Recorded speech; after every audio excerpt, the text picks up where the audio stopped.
빈 무덤 마가복음 16장 1절에서 8절. 우리는 오늘 기독교 절기 중에서 가장 중요한 날을 축하하고 있습니다. 이미 바울이 언급했듯이 예수님의 부활이 없다면 우리의 신앙은 아무 쓸모가 없을지 모르며 우리가 축하해야 할 게 아무것도 없을지 모릅니다. 부활절이 없는 성금요일은 예수님이 이 세상의 현실 앞에서 파멸했다는 사실을 의미할 뿐이겠지요. 그러나 이제 부활절 아침의 빛에서 우리는 예수님이 단지 하나님에 대해서 명명백백하게 언급하신 것만이 아니라 하나님의 권위 자체 안에서 말씀하셨으며 행동하셨다는 것을 알게 되었습니다. 죽음을 극복하신 부활절 승리의 빛에서 우리는 예수님의 죽음을 더 이상 하나님이 무기력하다는 증거로 이해하지 않습니다. 그 죽음은 오히려 하나님의 주권을 향한 비밀 가득한 우회로에 대한 증거입니다. 이 우회로는 우리를 향하신 하나님의 사랑을 의미합니다. 부활절로 인해서 예수님의 십자가 사건은 한편으로는 소름 끼칠 듯이 두렵기도 하지만 다른 한편으로 매우 복된 의미가 되었습니다. 이제 우리를 지배하고 있던 죽음의 능력이 예수님의 죽음을 통해서 허물어졌다고 말할 수 있습니다. 따라서 부활절 아침에 예수의 무덤에서 돌이 치워졌을 뿐만 아니라 하나님이 우리의 무덤에 있는 돌들도 치워버렸습니다. 이것이 곧 기독교인들에게 임하는 부활의 기쁨입니다.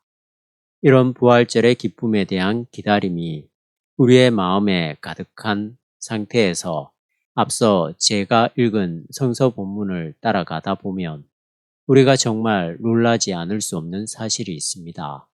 그것은 곧 여인들이 예수님의 빈 무덤을 발견한 것에 대해서 보도하고 있는 마가복음의 본문에서 이런 부활절의 기쁨이 전혀 느껴지지 않는다는 것입니다.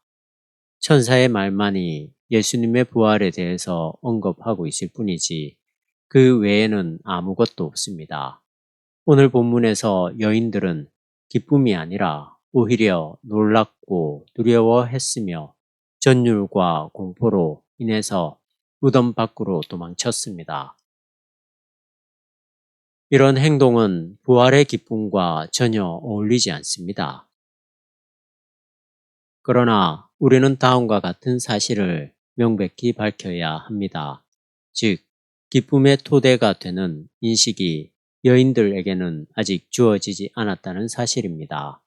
이 토대는 곧 부활한 분의 현실성을 말합니다. 마가의 보도에 따르면 예수님은 무덤을 찾아온 여인들에게 아직 나타나지 않았습니다. 복음서 기자들은 이런 사태를 서로 다르게 묘사합니다. 마가복음의 경우에 여인들이 빈 무덤을 발견한 것은 부활절 비밀의 초입에 해당됩니다. 우리는 부활한 분의 계시를 향해서 훨씬 더 나아가야 합니다. 이 부활 사건의 초입에는 분명히 두려움과 공포가 있었습니다. 이런 일에 대해서 깊이 생각한다는 것은 좋은 것입니다. 그래야 우리의 부활절 기쁨이 밋밋해지지 않을 수 있으며 따라서 그것을 입에 발린 소리로 처리해 버리지 않을 수 있기 때문입니다. 그런데 우리도 역시 부활의 생명을 향한 초입을 넘어서지 못했습니다. 또한 우리도 역시 재림할 그리스도를 맞으러 나가야 하기 때문입니다. 여인들은 왜 놀라고 공포에 떨어야만 했을까요? 우리가 본문을 좀 더 정확하게 들여다보면 이 대목에서 두 가지 문제가 논의되어야 한다는 사실을 발견할 수 있습니다. 하나의 논제는 여인들이 무덤에 당도했을 때에 관한 것이며 두 번째 논제는 천사들이 그 여인들에게 말했을 때에 관한 것입니다. 여인들의 반응에 대한 두 번째 언급은 특별히 주목할 만합니다. 왜냐하면 천사의 복음 선포는 그야말로 즐거운 소식이었기 때문입니다. 즉, 예수님이 살아 계신다는 소식 말입니다. 여러분, 여인들이 이런 소식에 공포의 반응을 보였다는 것은 무언가 곡절이 있는 게 틀림없습니다. 우선 여인들이 무덤에 들어가서 보인 놀라움에 대해서 생각해 봅시다. 무덤을 막고 있던 돌이 치워져 있는 것을 보았을 때까지는 여인들은 놀라지 않았습니다. 무덤으로 오는 길에 이 여인들은 돌 때문에 했었습니다. 그러나 그녀들이 무덤에 들어갔을 때 무언가 이상한 것을 느꼈습니다. 그녀들이 기대했던 그런 모습이 아니었습니다. 돌아가신 예수님이 그곳에 없다는 사실이 그녀들에게는 괴이적었습니다. 우리가 예수님에게 일어난 사건을 더 이상 알지 못한다면, 그리고 이런 사건의 발전 과정을 알지 못한다면, 사랑하는 성도 여러분, 우리는 이 순간에 여인들에게 모든 게 이상하게 보였을 것이라는 사실을 자연스럽게 받아들일 수 있습니다. 이게 무슨 의미입니까? 여러 가능성 중에 하나라고 생각할 수 있습니다. 이런 놀라운 현상을 어떻게 설명해야만 합니까? 여인들에게 괴이적인 것은 그 무덤 안에서 말하고 있는 천사가 등장하지 않는다고 하더라도 마찬가지입니다. 마가는 그 천사를 흰옷 입은 젊은이로 묘사하고 있습니다. 우리는 이 장면을 지나치게 목가적으로 상상합니다. 왜냐하면 우리는 대개 천사를 믿지 않기 때문입니다. 중세기 화가들이 그린 여러 그림들을 생각합니다. 이들의 그림에는 천사들이 흰옷을 입고 무덤의 모퉁이에 앉아 있습니다. 실제로 천사와의 만남은 여인들이 여기서 경험했던 것처럼 매우 이상한 사건입니다. 이미 마태복음에서는 천사가 번개로 받아들여졌으며 그래서 그들의 흰옷은 여인들을 눈부시게 했습니다. 늘 그렇게 묘사되고 있는 흰옷은 천사를 묘사할 때 일반적으로 사용하는 수단입니다. 이 흰옷은 천사들이 나타날 때 눈부신 빛이 난다는 사실을 의미합니다. 따라서 마태가 묘사하고 있는 것은 여인들이 예수님의 무덤에서 만난 바로 이상한 존재라고 보아야 합니다. 이렇게 이상한 존재를 만나는 사람은 그가 만난 대상이 도대체 무엇인지 확신할 수 없을 것입니다. 우리는 마가를 통해서 이런 말을 듣고 있습니다. 그것은 한 천사였다고 말입니다. 그렇지 않았다면 그녀들이 그렇게 공포에 질렸을 까닭이 없었을 것입니다. 복음서 기자들의 보도에서 우리가 알 수 있듯이 오늘 우리에게는 천사들의 말이 무슨 의미인지 잘 알려져 있습니다.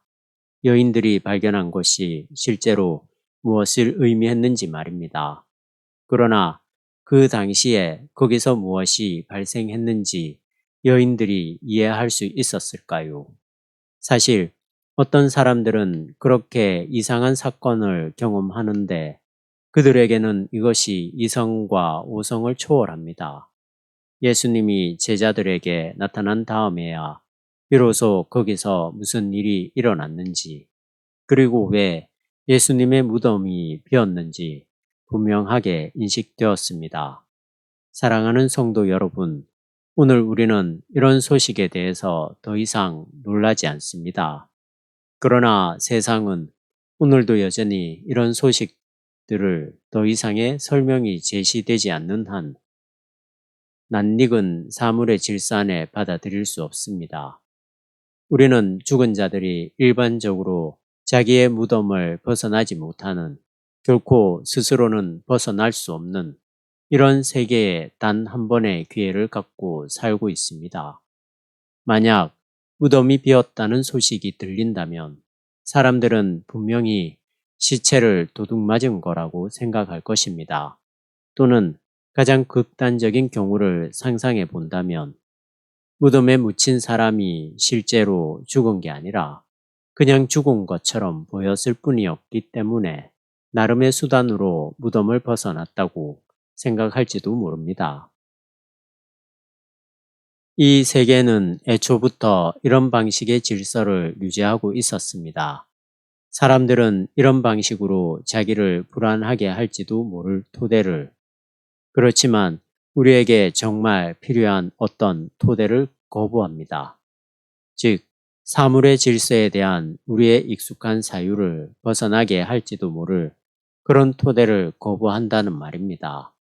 이런 토대는 우리 경험 세계에 있는 익숙한 궤도를 벗어나는 것을 말합니다.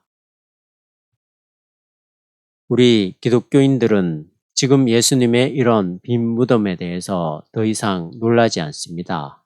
그와는 완전히 반대로 우리는 그것을 기뻐하고 있습니다. 왜냐하면 우리는 여인들이 기이하게 생각했던 그 사건의 의미를 알고 있기 때문입니다. 천사가 여인들에게 이런 사실을 알려주려고 했던 것은 분명히 쓸데없는 일이었습니다. 그러나 우리는 부활하신 예수님이 살아나시어 나타나셨던 사도들의 복음 선포를 통해서 예수님의 무덤이 왜 비었는지를 알고 있습니다. 우리가 이런 복음을 믿는다면 빈 무덤은 예수님이 부활했다는 확실한 증거가 될 것입니다. 그렇지만 이렇게 빈 무덤을 발견했다는 것 자체가 어떤 사실을 명백하게 해명하지는 않습니다. 이런 발견이 안고 있는 애매함은 여인들의 충격을 설명하는 데 필요하며 또한 여인들에게 나타났던 그 이상의 존재의 느낌을 설명하는 데 필요합니다. 예수의 시체는 강탈당한 것입니까? 또는 예수는 죽지 않았던 것일까요? 또는 모든 익숙한 증거들을 무력화하는 어떤 것이 작동한 것일까요? 사랑하는 성도 여러분, 예수님의 빈 무덤은 그것 자체로만은 우리에게도 여전히 부활의 증거가 결코 될 수 없습니다. 부활절 신앙은 예수님이 제자들에게 살아있는 자로 보이셨다는 사실과 연결되어 있습니다. 그런데도 예수님의 빈 무덤은 우리의 부활절 신앙을 위해서 의미가 있습니다. 그래서 빈 무덤의 발견에 대한 보도가 복음서에 받아들여진 것입니다. 예수님이 사도들에게 나타나셨다는 것은 더 이상 단순히 순수 영적인 사건으로 이해될 수 없습니다. 예수님의 빈 무덤에 대한 이런 소식에 무엇인가를 첨부하려고 시도한다면 우리는 또한 예수님의 현현을 이 세상이 요구하는 방식의 설명으로 간단히 끝낼 수 없을 것입니다. 예수님의 현현을 예수님의 무덤이 갑자기 비었기 때문에 벌어진 환각짐으로 간단히 설명될 수는 없습니다.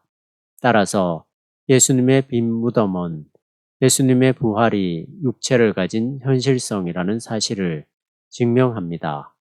이것은 사도 바울이 고린도전서 15장에서 우리가 이 세상에서 생명으로 알고 있는 모든 것이 변하게 될 것이라고 진술한 그 현실성을 말합니다. 예수님의 빈 무덤은 예수님이 부활하심으로 육체의 현실성을 갖게 되었다는 사실이 확실하다는 차원에서 우리의 신앙에 그 의미를 주고 있습니다. 부활 신앙의 토대가 살아계신 주님과의 만남에 대한 사도들의 증거임에도 불구하고 그렇습니다. 이런 빈 무덤은 그것의 모호성 가운데서도 우리 역사의 사실입니다.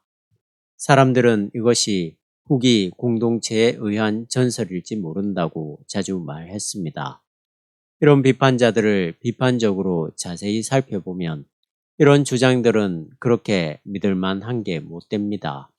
1세기 기독교 신앙을 반대하던 사람들도 예수님의 빈 무덤을 사실로 인정했다는 것은 매우 특기할 만합니다.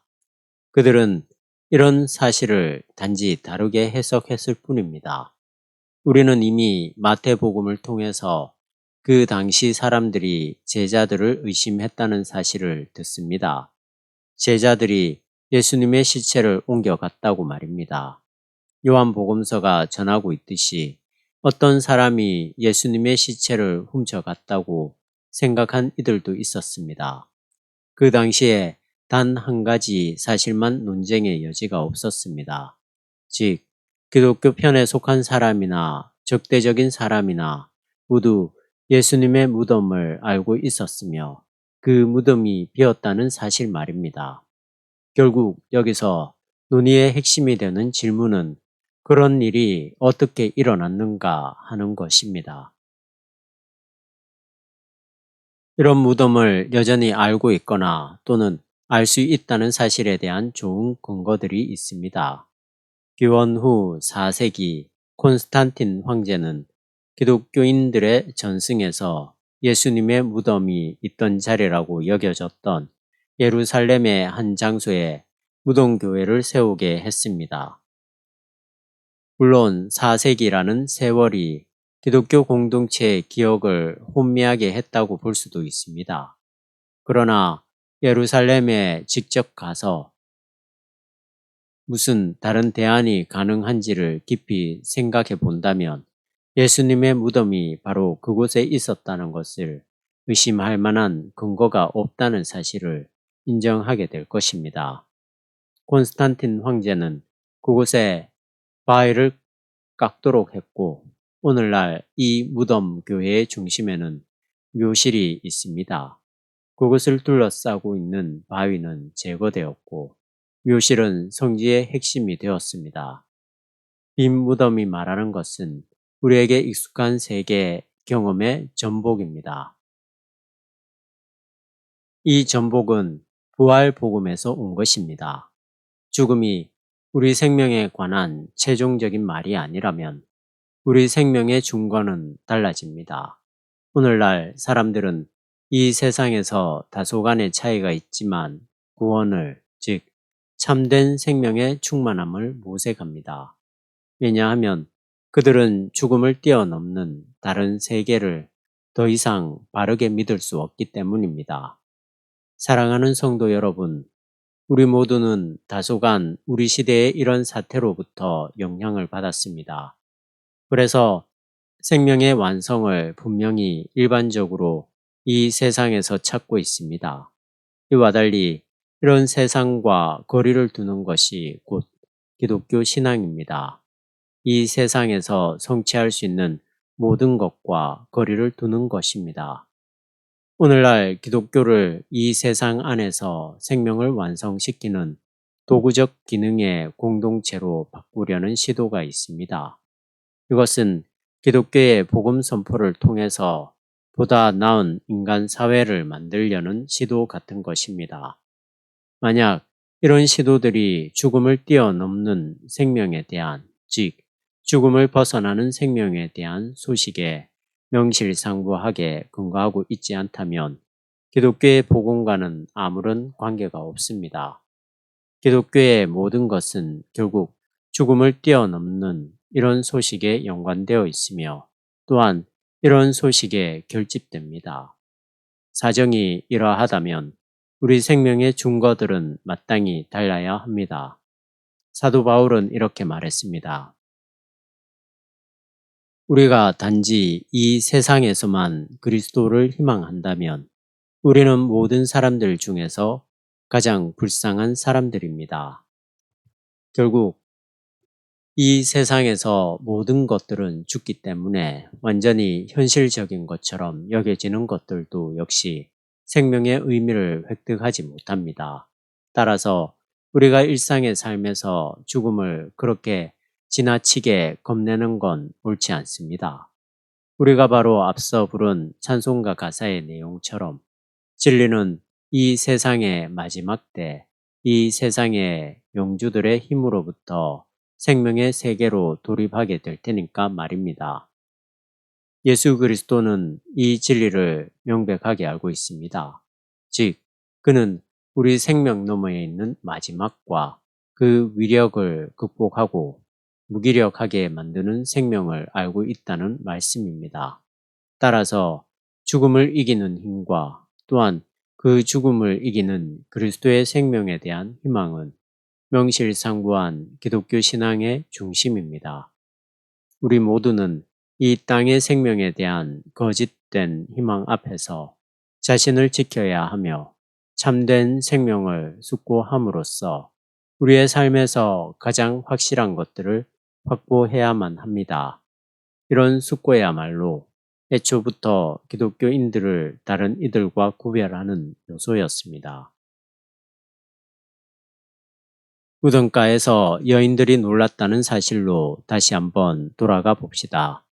그녀들이 무덤에서 천사들의 복된 소식을 완전하게 이해하지 못했지만 전율과 충격을 받고 예수님의 무덤에서 도망쳤을 때 무언가 정확하게 파악한 것은 있었을 것입니다. 천사가 말한 것에 대해서, 즉 천사의 말로 들렸던 그런 것에 대해서는 그 여인들이 오늘 우리보다 훨씬 분명하게 인식했습니다. 말하자면 죽은 자들이 살아나기 시작할 때 무슨 일이 일어나는가에 대해서 말입니다. 유대인들의 신앙과 그들의 기대에 따르면 이것은 곧 세계 심판의 시작입니다. 우리 기독교인들도 똑같이 그렇게 기대하고 있습니다. 예수님의 무덤에 갔던 여인들을 아주 이상한 느낌이 들도록 했던 그것은 예수님이 가까이 임한 심판 앞에서 느꼈던 전율이었습니다. 그 전율은 예수님이 절대의 심연에서 경험해야만 했던 것입니다. 이처럼 오늘도 기독교는 부활한 분이 이 세상을 심판하러 다시 오실 것을 기다리고 있습니다.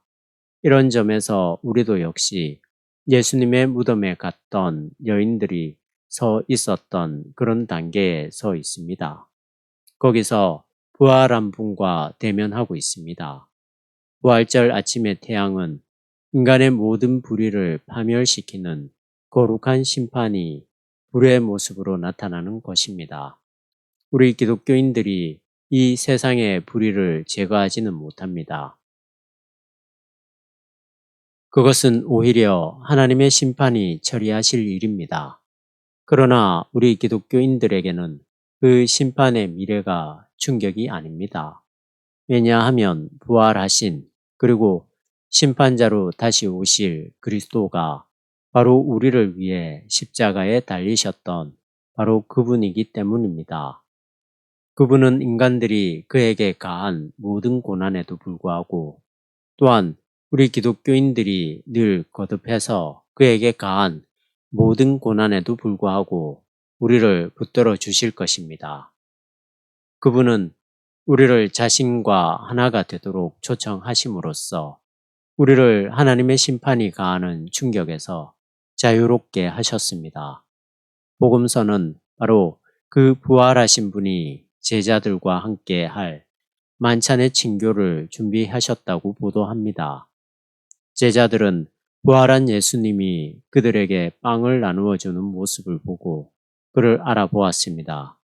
이것은 우리로 하여금 예수님의 무덤에 간 여인들이 서 있었던 그리고 부활한 현실성이 아직 준비되지 못한 그래서 그의 주권이 아직 알려지지 않았으며 따라서 여전히 전율할 수밖에 없었던 그런 단계를 벗어나게 한 것입니다.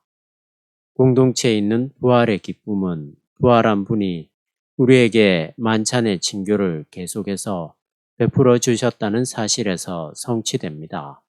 왜냐하면 우리는 예수님과 일체함으로써 죽어야 할 생명을 극복했기 때문입니다. 이 만찬은 예수님에 의해서 처음에 베풀어진 것입니다. 우리의 생각을 뛰어넘으시는 하나님의 평화가 예수 그리스도 안에서 우리의 마음과 생각을 지켜주실 것입니다. 아멘. 1979년 부활절 로흐함